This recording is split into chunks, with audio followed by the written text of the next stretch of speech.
இந்த வாரத்திற்கான கேள்விகளாக முதலாவதாக கொழும்பை சேர்ந்த சகோதரர் சஃப்ராஸ் அவர்கள் கேட்டிருக்கிறார்கள்.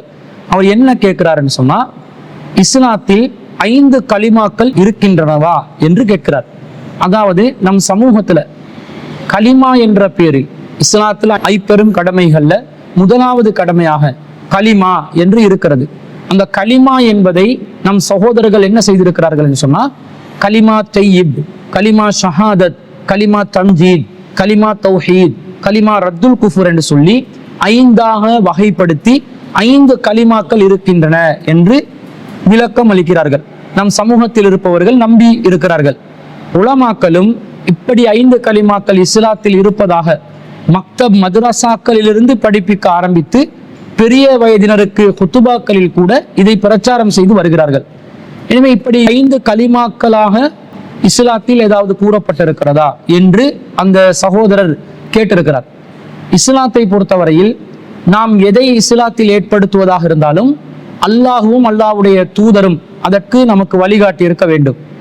இஸ்லாத்தில் 5 கடமைகள்ல ஷஹாதத்து அல்லா இலாஹ இல்லல்லாஹ், வணக்கத்துக்குரியவன் அல்லாஹுவை தவிர வேறு யாரும் இல்லை என்பும், வ அன்ன முஹம்மதன் அப்துஹு வ ரசூலுஹு, முஹம்மது நபி ஸல்லல்லாஹு அலைஹி வஸல்லம் அவர்கள் அல்லாஹ்வுடைய அடிமையும் தூதரும் ஆவார் என்பதை நாம் உறுதிப்படுத்த வேண்டும். இதுதான் இஸ்லாத்திட 5 கடமைகள்ல முதலாவது கடமையாக இருக்கிறது.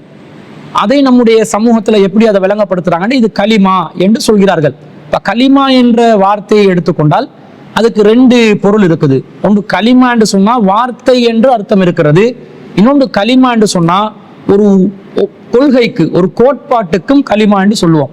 திருக்குர்ஆன்ல 3வது அத்தியாயத்துல 64வது வசனத்துல வேதக்காரர்களுக்கு அல்லாஹ் தஆலா ஒரு பொதுவான கலிமாவுக்கு வருமாறு அல்லாஹ் தஆலா அறைகூவல் விடுக்குமாறு சொல்கிறான். குல் யா அஹ்லல் கிதாப், நபியே வேதக்காரர்களுக்கு சொல்லுங்கள், தஆலவ் இலா கலிமத்தின் ஸவாஇன் பைனனா வ பைனகும், உங்களுக்கும் எங்களுக்கும் மத்தியிலே பொதுவான ஒரு உடன்படிக்கைக்கு, பொதுவான ஒரு கொள்கையை நோக்கி நீங்கள் வாருங்கள். என்ன அந்த கொள்கை? அல்லாஹ் நஅபுத இல்லல்லாஹ், நாங்கள் அல்லாஹ்வை தவிர யாரையுமே வணங்கக்கூடாது. வலா நுஷ்ரிகு பிஹி ஷைஆ, அல்லாஹ்வுக்கு நாங்கள் யாரையும் இணை கற்பித்து விடக்கூடாது. பஅலுனா பஅலன் அர்பாபம் மின் தூனில்லாஹ், நம்மில் சிலர் சிலரை கடவுள்களாக ஏற்படுத்திக் கொள்ளக்கூடாது. ஃபஇன் தவல்லவ் ஃபகூல் அஷ்ஹது பிஅன்னா முஸ்லிமூன், நீங்கள் புறக்கணித்தால் நாங்கள் முஸ்லிம் என்பதற்கு நீங்கள் சாட்சியாக இருந்து விடுங்கள் என்று நபியை சொல்லுங்கன்னு அல்லாஹ் சொல்றான். இந்த கலிமா என்பது ஒரு பொதுவான உடன்படிக்கையை குறிக்கிறது. இந்த மாதிரி ஒரு கொள்கை கோட்பாட்டாக ஒரு கலிமாவை சொல்வதாக இருந்தால் இஸ்லாத்தில் அடிப்படையான கலிமா லா இலாஹ இல்லல்லாஹ் முஹம்மது ரசூலுல்லாஹ், வணக்கத்துக்குரியவன் அல்லாஹ்வை தவிர வேறு யாரும் இல்லை, வேறு எந்த கடவுளும் இல்லை, முகமது நபி அவர்கள் அல்லாஹ்வின் தூதராவார்கள் என்பது பொதுவான கொள்கை கோட்பாடு. இதை தாண்டி வார்த்தைகள் என்ற அடிப்படையில கலிமா என்பதை நாங்கள் விளங்குவதாக இருந்தால் இஸ்லாத்துல 5 கலிமாக்கள் என்ற நிறைய கலிமாக்கள் இருக்கிறது. நிறைய துஆக்கள், அவுராதுகள், நிறைய சந்தர்ப்பங்கள் நபி ஸல்லல்லாஹு அலைஹி வஸல்லம் அவர்கள் நமக்கு கற்றுத்தந்திருக்கிறார்கள். அப்படி கற்றுத்தந்த கலிமாக்களை எடுத்துக்கொண்டால் அது 5ஆக வகைப்படுத்துவதற்கு எந்த ஒரு ஆதாரமும் இருக்காது, எந்த ஒரு நியாயமும் இருக்காது. ஏன்னா அவ்வளவு கலிமாக்களை அல்லாஹ்வின் தூதர் ஸல்லல்லாஹு அலைஹி வஸல்லம் அவங்க நமக்கு சொல்லி தந்திருக்கிறாங்க. ஆனா இந்த சமூகத்துல 5 கலிமாக்களாக கலிமா தையிபு, கலிமா ஷஹாதத்து, கலிமா தம்ஜீத், கலிமா தௌஹீத், கலிமா ரத்துல் குஃபுர் என்று சொல்லி கொடுக்குறாங்களே, இதுக்கு பிரத்யேகமா அல்லாஹ்வோ அல்லாஹ்வுடைய தூதரோ நமக்கு கற்றுத் தந்திருக்கிறார்களா என்று கேட்டால் அதற்கு எந்த ஒரு ஆதாரமும் இல்லாமல் இருப்பதை பார்க்கிறோம். குறிப்பாக 5வது கலிமாவாக ரத்துல் குஃபுர், குஃபுருக்கு மறுப்பு தெரிவிப்பது, குஃபுரை நிராகரித்தல் என்ற கருத்தில் வரக்கூடிய கலிமாவை அல்லாஹும்ம இன்னி அஊது பிக்க மின் அன் உஷ்ரிக பிக்க ஷைஅன் வ அனா அலமு பிஹி வஸ்தக்ஃபிருக லிமா லா அலமு பிஹி துபுத்து அன்னு வ தபர்ரஅது மினல் குஃப்ரி வஷ்ஷிர்கி வல் மஆசி குல்லிஹா வ அஸ்லம்து வ ஆமன்து வ ஆகுலு லா இலாஹ இல்லல்லாஹ் முஹம்மது ரசூலுல்லாஹ் ஒரு நீண்ட வார்த்தையை குஃபுருக்கு எதிராக நாங்கள் பிரகடனப்படுத்த வேண்டும் என்று சொல்வார்கள். இதற்கு நேரடியாக குர்ஆன்ல இருந்து எந்த ஒரு ஆதாரமும் இல்லை. ஹதீஸ்ல இருந்து இந்த வார்த்தையை அல்லாஹ்வும் அல்லாஹ்வுடைய தூதரும் கற்றுத்தந்ததற்கு எந்த ஒரு ஆதாரமும் இல்லாத நிலையை நாங்கள் பார்க்கிறோம். அப்ப இதை ரத்துல் குஃபுருக்கு ரசூலுல்லாஹ் சொல்லி தந்த கலிமா என்று சொல்லி நாங்கள் சொல்வதற்கு எந்த முகாந்திரமும் இல்லை. பொதுவாக இஸ்லாம் என்பதே ரத்துல் குஃபுர் தான். லா இலாஹ இல்லல்லாஹ் என்று சொல்லக்கூடிய அடிப்படையான கொள்கையே குஃபுருக்கு எதிரானதுதான். அல்லாஹ்வை தவிர வணக்கத்துக்குரியவன் வேறு யாரும் இல்லை என்று சொல்லக்கூடியது அல்லாஹ்வை மட்டும் கடவுளாக ஏற்றுக்கொண்டு வேற யாரையுமே கடவுளாக ஏற்றுக்கொள்ள கூடாது என்ற அந்த ரத்துல் குஃபுர் ஆரம்ப இஸ்லாமிய கோட்பாடாக இருக்கக்கூடிய லா இலாஹ இல்லல்லாஹ் முஹம்மது ரசூலுல்லாஹ்விலே வந்திருக்கிறது. ஆனா இப்படி பிரத்யேகமாக ரத்துல் குஃபுர் என்று சொல்லி ரசூல் ஸல்லல்லாஹு அலைஹி வஸல்லம் சொல்லி தந்தாங்களான்னு கேட்டா அப்படி ஒரு ஹதீஸ் ஆதாரம் எதுவுமே இதற்கு பார்க்க முடியவில்லை. அதே மாதிரி 4வது கலிமாவாக கலிமா தௌஹீத் என்று சொல்வார்கள். லா இலாஹ இல்லல்லாஹ் வஹ்தஹு லா ஷரீக லஹு லஹுல் முல்கு வ லஹுல் ஹம்து யுஹ்யி வ யுமீத் வ ஹுவ ஹய்யுல் லா யமூது பியதிஹில் கைர் வ ஹுவ அலா குல்லி ஷைஇன் கதீர் என்று சொல்லக்கூடிய ஒரு கலிமாவை சொல்லி கொடுப்பாங்க. இந்த லா இலாஹ இல்லல்லாஹ் வஹ்தஹு லா ஷரீக லஹு பொதுவாக பல துஆக்களை ரசூல் ஸல்லல்லாஹு அலைஹி வஸல்லம் சொல்லி தந்திருக்கிறாங்க.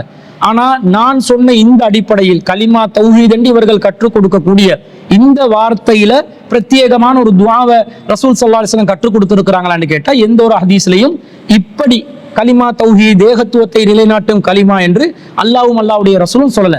இந்த தௌஹீது பொறுத்தளவுல இதுவும் லா இலாஹ இல்லல்லாஹ் முஹம்மதுர் ரசூலுல்லாஹ் என்ற பொதுவான இஸ்லாமிய கொள்கை கோட்பாட்டுக்குள்ள இருக்குது. அதை பிரத்யேகமாக சொல்லி தருவதற்கென்று தனி வார்த்தைகள் அவசியம் இல்லை என்ற அளவுக்கு லா இலாஹ இல்லல்லாஹ் என்றாலே வணக்கத்துக்குரியவன் அல்லாஹ்வை தவிர வேறு யாரும் இல்லை என்று சொன்னாலே அது ஏகத்துவப்படுத்தக்கூடிய தௌஹீதை வெளிப்படுத்தக்கூடிய ஒரு அடிப்படையான கொள்கைதான் என்பது நமக்கு தெளிவாக விளங்குகிறது. அடுத்ததாக 3ஆம் கலிமா என்று சொல்லி கலிமா தம்ஜீத் என்று சொல்லி கொடுக்குறாங்க. அதுல வாசகம் எப்படி வருதுன்னா சுப்ஹானல்லாஹி வல்ஹம்துலில்லாஹி வலா இலாஹ இல்லல்லாஹு அல்லாஹு அக்பர் வலா ஹவ்ல வலா குவத்த இல்லா பில்லாஹில் அலியில் அலீம் என்று சொல்லக்கூடிய இந்த வார்த்தைகளை கற்றுக் கொடுக்குறாங்க. இதை பொறுத்தளவுல ரசூல் ஸல்லல்லாஹு அலைஹி வஸல்லம் இந்த கலிமா தம்ஜீத் என்று சொல்லி 3ஆம் கலிமாவாக அமைத்துக் கொள்ள வேண்டும் என்று சொன்னதற்கு எந்த ஒரு ஆதாரமும் இல்லை. இதற்கு மாற்றமாக இந்த துஆ இந்த வார்த்தை எந்த சந்தர்ப்பத்துல ரசூல் ஸல்லல்லாஹு அலைஹி வஸல்லம் நமக்கு ஓதுமாறு கட்டளையிட்டார்கள் என்று சொன்னா ஒரு ஹதீஸ் வருகிறது. சஹீஹுல் புகாரியில 1154வது செய்தியாகவும் இப்னு மாஜால 3868வது செய்தியாகவும் அதுல என்ன வருது என்று சொன்னா ரசூலுல்லாஹ் சொல்றாங்க மன் தஆர மினல் லைலி உங்களை யாராவது ஒருவர் இரவில் உறக்கம் கலைத்தவராக திடீரென்று விழித்துக் கொண்டார் அவர் என்ன சொல்ல வேண்டும்? ஃபகால லா இலாஹ இல்லல்லாஹ் வஹ்தஹு லா ஷரீக லஹ் வணக்கத்துக்குரியவன் அல்லாஹ்வை தவிர வேறு இல்லை, அவன் தனித்தவன், அவனுக்கு இணை இல்லை. லஹுல் முல்கு வலஹுல் ஹம்து அவனுக்குத்தான் அதிகாரம், அவனுக்குத்தான் புகழ் உரியது. வஹு அலா குல்லி ஷைஇன் கதீர் அவன் அனைத்து பொருட்கள் மீதும் ஆற்றல் உள்ளவன் என்ற வார்த்தையை சொல்லிட்டு அல்ஹம்துலில்லாஹ் எல்லா புகழும் அல்லாஹ்வுக்கே உரியது. வ சுப்ஹானல்லாஹ் அல்லாஹ் தூய்மையானவன். வலா இலாஹ இல்லல்லாஹ் வணக்கத்துக்குரியவன் அல்லாஹ்வை தவிர வேறு யாரும் இல்லை. வல்லாஹு அக்பர் அல்லாஹ் மிகப்பெரியவன். வலா ஹவ்ல வலா குவத்த இல்லா பில்லாஹ் நன்மையை செய்வதும் தீமையை விட்டு தடுத்துக் கொள்வதும் அல்லாஹ்வின் உதவியை கொண்டே தவிர இல்லை என்று அவர் சொல்லட்டும். சும்ம கால பிறகு அவர் மீண்டும் சொல்லட்டும் அல்லாஹ் மஃபிர்லி இறைவா என்னை மன்னித்து விடு என்று சொல்லட்டும். அப்படி அவர் சொன்னால் அல்லது அவர் பிரார்த்தனை செய்தால் உஸ்துஜீப அவருக்காக பிரார்த்தனைகள் ஏற்றுக்கொள்ளப்படும் என்று சொல்லி நபி ஸல்லல்லாஹு அலைஹி வஸல்லம் அவர்கள் சொன்னதாக இந்த செய்தியில நாங்க பார்க்கிறோம். அப்ப இந்த கலிமாவை இந்த வார்த்தையை எப்ப சொல்றாங்கன்னா உறக்கத்திலிருந்து உறக்கம் கலைந்தவராக இரவில் யாரு விழித்துக் கொள்கிறார்களோ அவர்கள் தான் இதை சொல்ல வேண்டும் என்று ரசூலுல்லாஹ் கற்று தந்தாங்களே தவிர அதுலேயும் முன்ன பின்ன சில வார்த்தைகள் சேர்ந்து இருக்குது துஆல. இவங்க கலிமா தம்ஜீத் என்று போட்டத்துல ஒரு குறிப்பிட்ட வார்த்தைகள் தான் இருக்குது. ரசூலுல்லாஹ் அதுக்கு முன்னாடியும் பின்னாடியும் சில சொற்களை இணைத்துக் கொள்ளுமாறு சொல்லி இதை உறக்கத்தில் விழித்தவர் சொல்லணும் என்று ரசூலுல்லாஹ் கற்று தந்தார்களே தவிர 3ஆம் கலிமா தம்ஜீத் என்று சொல்லித்தரவில்லை என்பதும் நமக்கு விளங்குகிறது. அடுத்ததாக 1வது கலிமாவும் 2வது கலிமாவும். 1வது கலிமாக கலிமா தையிப் லா இலாஹ இல்லல்லாஹ் முஹம்மதுர் ரசூலுல்லாஹ் என்று சொல்றாங்க. இது இஸ்லாத்துடைய அடிப்படை. ஒருவர் இஸ்லாத்தை ஏற்றுக்கொள்வதாக இருந்தால் இந்த கொள்கையை ஏற்றுக்கொண்டால் தான் இஸ்லாத்துக்கு வர முடியும். 2வது கலிமாவாக அஷ்ஹது அல்லா இலாஹ இல்லல்லாஹ் வஹ்தஹு லா ஷரீக லஹ் வ அஷ்ஹது அன்ன முஹம்மதன் அப்துஹு வ ரசூலுஹு வணக்கத்துக்குரியவன் அல்லாஹ்வை தவிர வேறு யாரும் இல்லை என்று உறுதி கூறுகிறேன். மேலும் முஹம்மது நபி ஸல்லல்லாஹு அலைஹி வஸல்லம் அவர்கள் அல்லாஹ்வின் அடியாரும் திருத்தூதருமாவார் என்று உறுதி கூறுகிறேன் என்று உறுதி கூறக்கூடியது.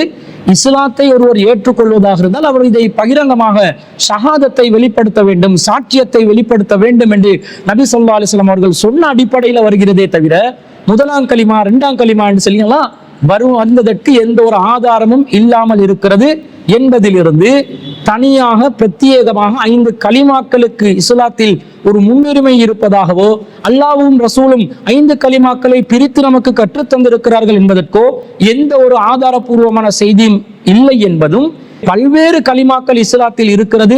அந்த கலிமாக்களை ரசூலுல்லாஹ் கற்றுத்தந்ததன் பிரகாரம் அந்தந்த சந்தர்ப்பங்களில் தான் நாங்கள் அதை உச்சரிக்க வேண்டும் என்பதையும் இதன் மூலம் நாங்கள் புரிந்து கொள்கிறோம். அதுபோக இந்த 5 கலிமாக்கள் இஸ்லாத்தில் இருக்கிறது என்று பிரத்யேகமாக யாராவது பிரகடனப்படுத்துவார்கள் என்று சொன்னா அவர்கள் அல் குர்ஆனிலிருந்தும் ஹதீஸிலிருந்தும் அல்லாவும் அல்லாவுடைய ரசூலும் இப்படி 5 கலிமாக்கள் இருக்கின்றன என்று கூறியிருக்கிறார்கள் என்பதற்கு ஆதாரம் காட்ட வேண்டும். அப்படி ஆதாரம் இல்லாத பட்சத்துல நாங்களா சில சொற்களை மாத்திரம் முக்கியத்துவப்படுத்தி மார்க்கத்தில் அது பிரதானமான சொற்களாக முன்வைப்பது என்பது இஸ்லாத்தில் நாங்கள் பித்அத்தாக நூதன அனுஷ்டானமாக நாங்கள் செய்யக்கூடிய ஒரு காரியமாக அமைந்துவிடும் என்பதையும் நாங்கள் புரிந்து கொள்ள வேண்டும். எனவே 5 கலிமாக்கள் என்று இஸ்லாத்தில் கிடையாது. பல்வேறு சந்தர்ப்பங்கள்ல பல கலிமாக்கள் ரசூலா சொல்லியிருக்கிறாங்க.